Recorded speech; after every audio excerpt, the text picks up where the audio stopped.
찬미 예수님,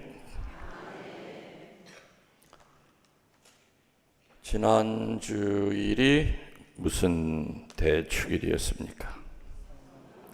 성경강림 대축일 날 강론 들으시고 난 다음에 봉헌하러 나와가지고 뭐 뽑았죠? 뭐 하나씩 뽑아 가셨잖아. 다 기억하세요? 근데 그 열매 맺어야 되신단 말이에요. 맞죠? 맞아요. 지난 주일날 제가 성령이 어떤 분이라고 그랬는지 기억하세요?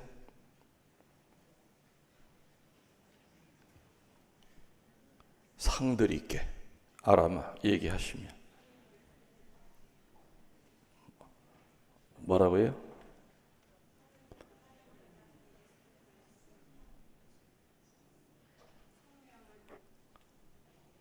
에?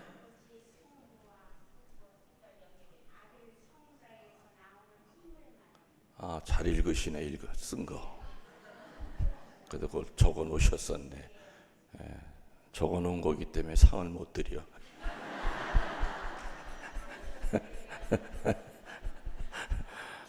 머릿속에 콕 박혀 있어야죠. 성부를 아버지라고 그랬죠. 성자를 아들이라고 그랬어요. 여기까지는 신자들이 대부분 머리에 뭐가 와 닿는데 성령이 누구냐 그러면 딱 맥혔다 이거예요. 그래서 내가 뭐라고 그랬죠? 성령은 아버지와 아들에게서 뿜어져 나오는 기운이라고 그랬어요. 다른 말로 하면은 아까 이쪽에서 조금 비슷하게 얘기했는데 하느님을 하느님답게 하는 힘, 사제를 사제답게 하는 힘, 수녀들을 수녀답게 하는 힘. 사제에게서 성령이 빠져버리면은 그는 직업인이에요. 그냥 직업인이에요. 수녀들에게서 성령의 역사를 못 보면은 그냥 수도복만 입고 있는 그냥 여자예요. 우리 신자들에게서 성령의 그 역사를 각자가 서로에게서 찾질 못한다면은 예수님이 여러분 때 세례 때 주신 그리스도의 사제직, 예언직, 왕직의 삶과는 전혀 거리가 먼 거죠. 그리스도의 사제직을 산다고 하는 뜻은 뭡니까? 봉사하는 데 있어요. 근데 성령이 함께 하지 않으면은 봉사하는 척만 하지, 또 봉사 같지도 않은 거 하면서 꼭 생색만 내려고 하지, 꼭 봉사하고 난 다음에 안 알아주면 서운해하지. 그러나 성령이 함께하는 사람의 봉사는 늘 하고도 부족하다고 생각해요. 누가 알아주든 안 알아주든, 누가 보든 안 보든 왼손이 하는 거 오른손이 모르게 하려고 무던히도 애를 써요. 그리스도 왕직의 삶을 산다고 하는 건 성령이 함께 할 때는 자유인이 되는 거죠. 노예들은 쇠사슬에 묶이고, 그리고 허리에 묶을 바지가 흘러내리지 않게끔 묶을 띠를 다 뺏어요. 밤에 잠잘 때는 도망 못 가게. 이거 잡고선 도망 못 가잖아. 신발도 다 뺏어요. 그러나 왕은 자유예요. 그리스도 왕처럼 우리 평신도들도 바로 성령이 함께할 때는 모든 것으로부터 자유로워져요. 돈의 노예가 되고, 교만의 노예가 되고, 분노의 노예가 되고, 아집과 고집의 노예가 되는 것이 아니라 자유스러워져요.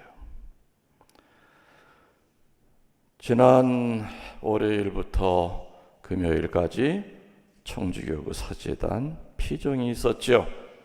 그래서 우리 교구에서는 2주간에는 평일 미사가 한 대도 없었어요. 나이 든 신부들은 꽃동네 연수원에서 하고 젊은 신부들은 대전신학교 하상바오로 교육관에서 이제 신부들이 숫자가 많으니까 한꺼번에 피정을 못해요. 우리 나이 든 신부들한테 강사는 누가 오셨느냐? 안동교구장님으로 계시다가 오래전에 은퇴하신 두봉주교님이 오셨어요. 근데 그분 연세가 올해 90이에요. 90살 된 분이 신부들 피정 지도를 했어요. 나는 그 양반을 딱 3번 봤어요. 옛날에 70년대 신학생 때 신학교에 와서 한번 이렇게 미사하실 때 강론하셨고, 두 번째는 한 25년 전에 또 청주교구 사제단 피정할 때 한번 뽑고, 요번이 3번째. 아마 신학생 때는 그분이 40대 초반이었을 거라고 생각이 들어요. 25년 전에는 60 후반이나 그 정도 됐을 거고, 요번에 만났을 땐 90이 되신 거예요. 이제는 연세가 있으시니까 목소리도 다 그냥 쉰 소리가 나고 겨들어가요. 그리고 프랑스 분이지만은 한국 사람보다도 한국말을 더 잘했던 분인데, 근데 이제는 발음이 조금 잘 안 들려.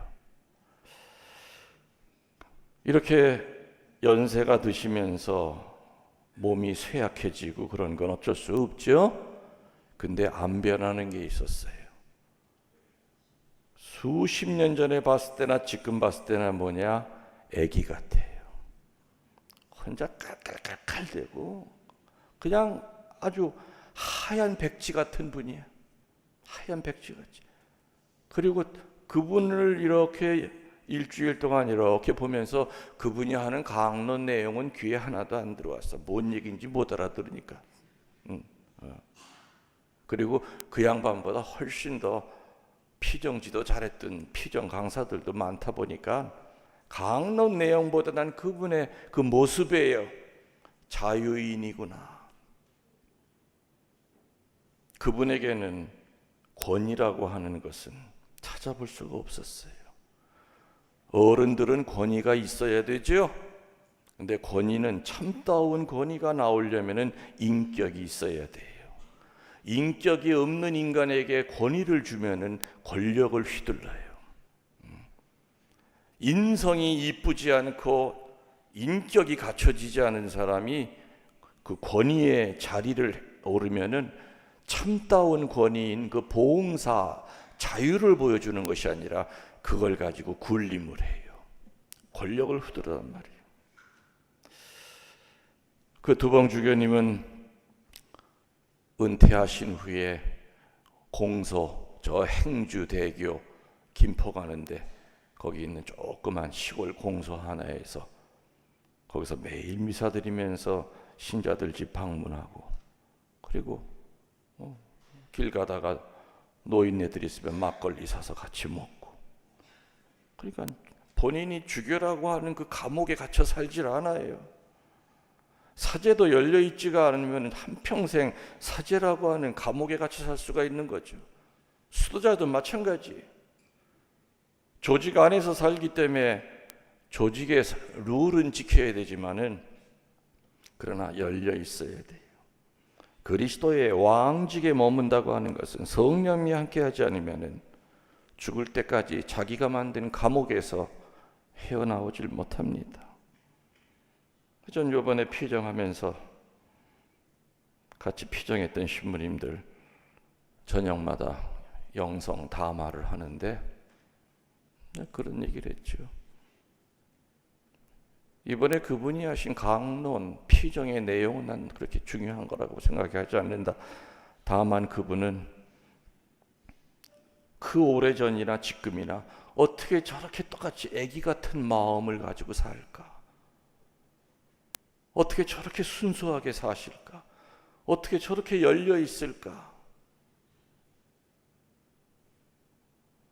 정말 아버지 같은 부성을 가지고 사시는구나. 저런 모습이야말로 참으로 성령이 함께 하시는 분의 모습이 아닌가. 그리스도 예언직에 머무는 삶을 살기 위해서는 성령이 함께 하셔야 되죠. 성령이 함께 하시면은 복음 선포를 외쳐요. 그러나 성령이 함께 하지 않으면 세례받고 60년, 70년 죽을 때까지 누구에게도 예수님 못 알립니다. 알리고 싶지도 않고 자신도 없고 내 주제에 무슨 또 남을 성당으로 끌어. 본인 자신이 그리스도의 왕직, 사제직, 예언직이라고 하는 이 세상 어느도 그러한 고귀한 직책에 오를 수 없었음에도 본인은 분명히 세례받을 때 그 직책을 받았는데도 불구하고 성령이 함께하지 않으면은 알지도 못할 뿐더러 성장이 될 수가 없다는 얘기죠. 그래서 지난 주일 저는 성령은 성부와 성자에서 뿜어나오는 기운이라고 그랬습니다. 그 기운은 각자가 자기의 꼴을 찾게 하는 것이다. 사제가 사제답게 하는 힘, 주교가 주교답게 하는 힘, 평신도들이 평신도답게 하는 힘. 지난주에 그런 얘기를 했는데 기억이 나셨나 모르겠습니다. 자, 성부, 성자, 성령께서는 우리들이 그런 식으로밖에 표현할 수가 없습니다. 한 분이신 하느님 안에 위격이 세 개가 있다고 하는 이 진리는 인간의 지혜로는 완전히 알아들 수가 없는 신분이다. 작은 그릇에 아무리 물을 갖다 부어봐야 그 작은 그릇의 크기만큼 물이 채이지 그 이상은 다 흘러 넘칠 수밖에 없습니다. 무한한 하느님을 이 유한한 머릿속에서 깨달으려고 하는 것 자체가 논리적인 모순입니다. 그래서 삼위일체 교리는 따지고 드는 교리가 아니라 믿을 교리입니다. 여러분들 아버지, 엄마, 내 친엄마 아닐 수 있다라는 생각 해본 적 없지요? 한 번도 의심해 본 적 없지요? 그거는 따지는 게 아니에요. 이분이 내 엄마 아버지다 하는 건 믿어요. 믿는 것처럼 한 분이신 하느님이 성부, 성자, 성령으로 같이 계시다고 하는 거. 구약 성서는 삼위일체에 대한 언급이 단 한 군데도 없습니다. 왜냐? 구약 시대 사람들 수준은 삼위일체를 알기가 어려운 수준이었기 때문에 오로지 유일하신 하느님 야훼에 대한 신앙만을 구약 성서에서는 가르침으로 줍니다. 그러나 신약 성서에서는 여러 군데 구체적으로 계시하고 계시죠. 루카복음 1장 35절에 뭐라고 나옵니까? 성령이 너에게 내려오시고 거룩히 높으신 분의 힘이 감싸 주실 것이다. 그러므로 태어나실 거룩한 아기를 하느님의 아들이라 불릴 것이다. 요한복음 14장 9절에도 성부, 성자, 성령, 하느님은 성부, 성자, 성령으로 위격으로 존재한다는 것을 신약 성서에는 여러 군데 얘기합니다. 삼위일체는 한 하느님 안에 서로 구별되면서 완전히 동등하신 삼위가 계시고 그 삼위의 관계는 사랑으로 결합되어 있음을 알려주고 있습니다. 삼위일체의 삶은, 다른 말로 하느님의 사랑은 구체적으로 삼위일체의 사랑으로 표현이 됩니다. 삼위가 누구시라고요? 성부, 성자, 성령. 근데 이 세 분이 사업을 하셔. 무슨 사업 하시는 줄 아세요? 투기 사업? 세 분이 사업 중에서 제일 아름다운 사업이 무슨 사업이에요? 성부께서는 창조 사업을 하셨고 지금도 하고 계시고, 성자께서는 무슨 사업? 구원 사업을 하셨고, 성령께서는 무슨 사업이요? 성화 사업. 세 분이 다 회사를 차려놓고 사업을 하고 계신데, 성부는 창조 사업이요, 성자는 구원 사업이요, 성령은 성화 사업이다. 천주교 교리지요? 성부는 무슨 사업 하신다고요? 세상 모든 살아있는 것을 만들어 주셨다는 얘기입니다. 내가 세상에 태어난 것부터 모든 것이 그분의 사랑으로 창조됐다는 겁니다. 그래서 창조 사업의 밑바탕에는 사랑이 없으면 안 돼요. 사랑이 밑바탕이 되어 있을 때 창조가 되는 거죠. 미움이 밑바탕이 되어 있을 때는 파괴가 됩니다. 맞습니까? 틀립니까?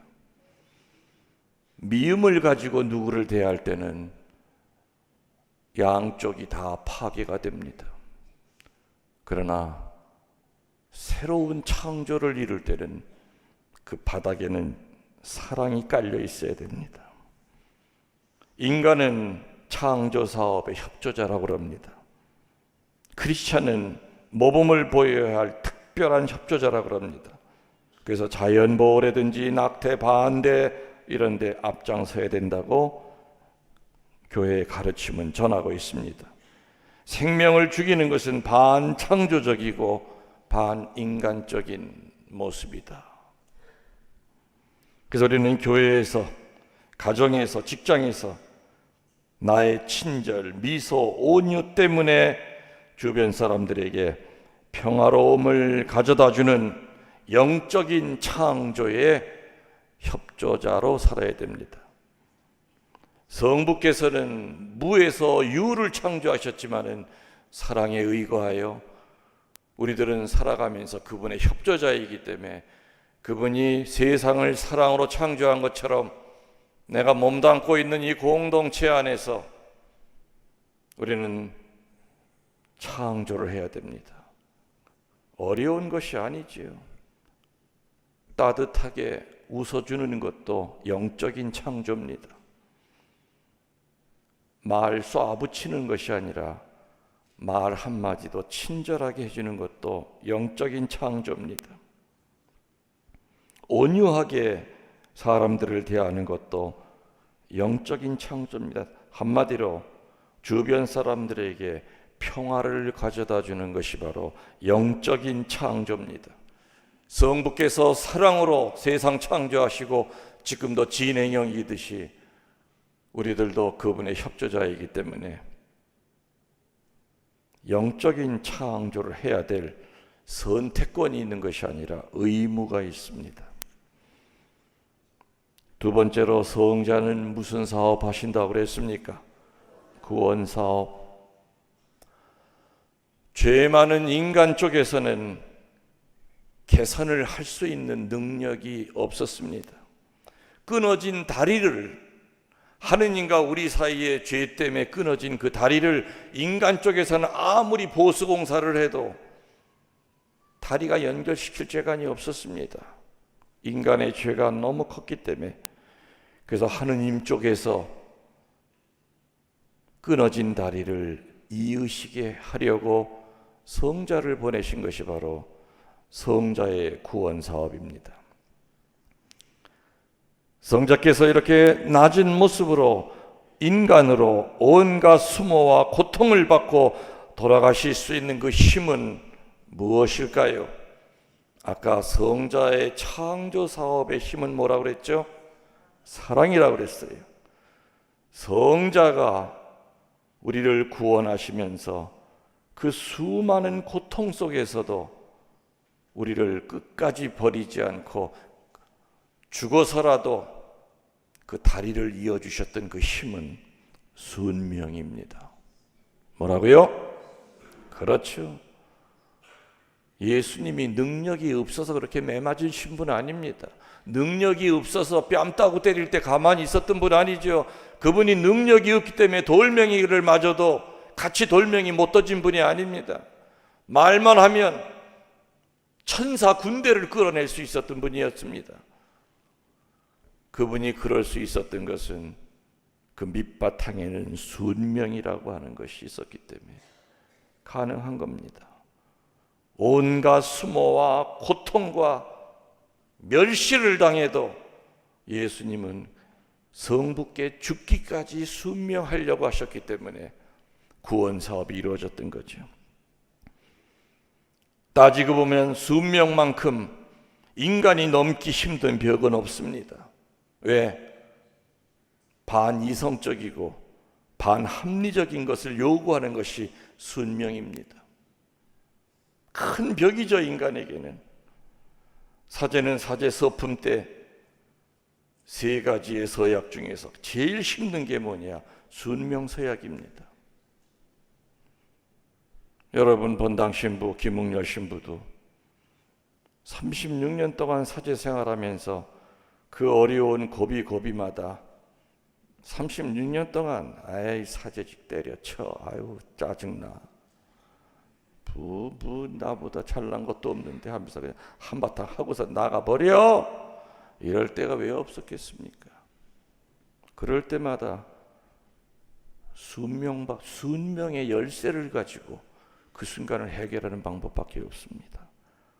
그랬더니 결과는 늘 기적이 일어났습니다. 그래서 순명하는 자는 하느님께서 치유를 주시고 기적을 내리시고 구마를 시키신다.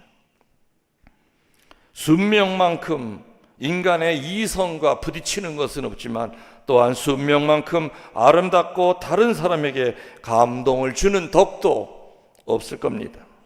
그래서 가톨릭의 가장 큰 무기는 뭐라고요? 순명입니다. 교회의 모든 구성원들은 교회를 통하여 하느님께 순명하는 법을 배워야 됩니다. 그리고 삶으로 드러내야 됩니다.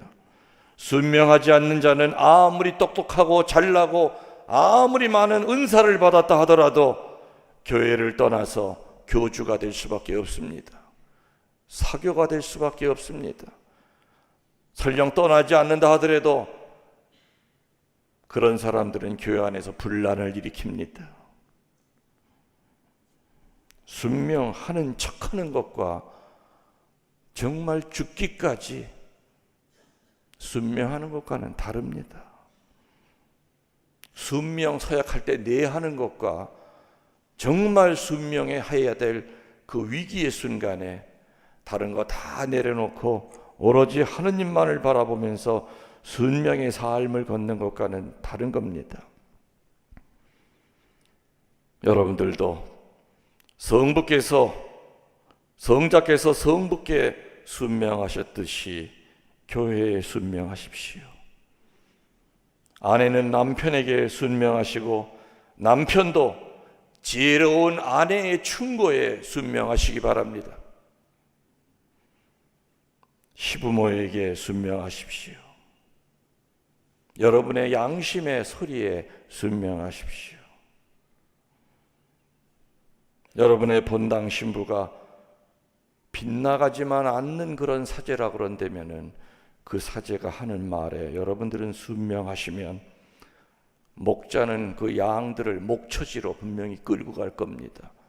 젖과 꿀이 흐르는 땅으로 분명히 안내할 겁니다.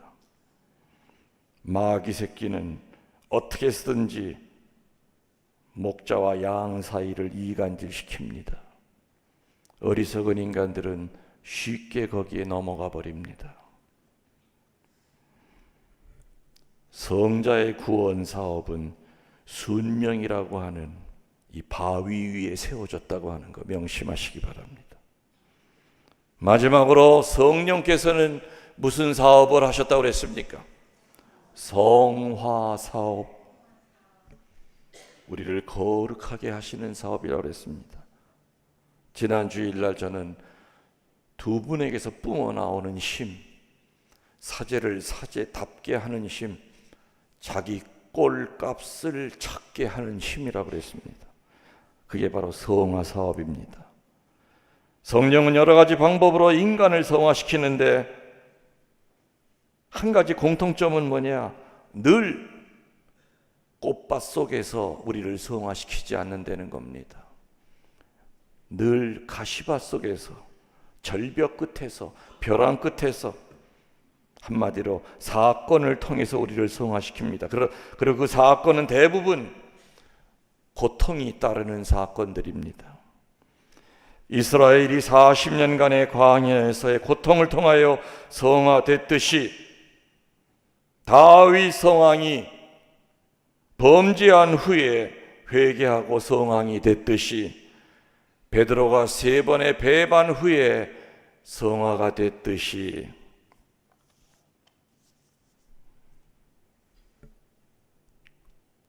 고통의 사건을 통해서 우리를 성화시킵니다. 그래서 우리는 이 3일째 대축일 날 딱 3가지의 단어만 기억하고 갑시다. 성부께서 창조 사업을 하신 그 힘은 사랑이다. 사랑.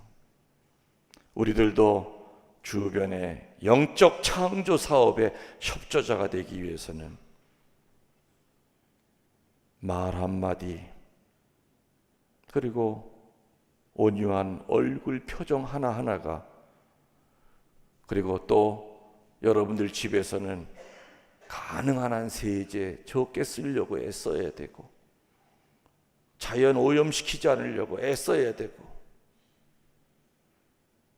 그런 것들이 바로 예수님 성부의 창조 사업에 협조하는 것이다. 그래서 우리는 사랑을 가져야만 창조 사업할 수 있다. 성자의 구원 사업의 밑바탕이 된 게 뭐라고 그랬죠? 순명. 순명은 여러분의 입맛에 맞는 거 골라 하는 게 순명이 아닙니다. 이성적으로 이해가 안 가도, 얼핏 들으면 말도 안 되는 거라 하더라도 일단 네 하십시오. 그럼 결과만큼은 내가 상상했던 것과 전혀 다른 방향으로 하느님께서 완성시켜 주실 거라는 겁니다. 그래서 순명하는 자는 기적이 뭔지를 체험하게 됩니다. 순명하는 자는 치유가 뭔지를 알게 될 겁니다. 그리고 자유로워집니다. 마지막으로 성령께서 우리를 성화 사업하시는데, 그 성화하는 장소는 꽃밭이 아니라 대부분은 고통스러운 사건 속, 맞닥뜨리기 싫은 그러한 환경 속에서 늘 하느님은 우리에게 말을 건네신다는 겁니다. 모세가 하느님의 목소리를 들은 장소는 꽃밭 속이 아니라 가시덤불 속이었습니다. 수많은 성인 성녀들은 순탄할 때 하느님을 체험한 것이 아니라 늘 역경 중에, 고통 중에 성화됐다고 하는 거 우리들이 굳게 믿고, 우리도 끊임없이 창조사업, 구원사업, 성화사업에 게을리하지 말고 정진하도록 합시다. 아멘.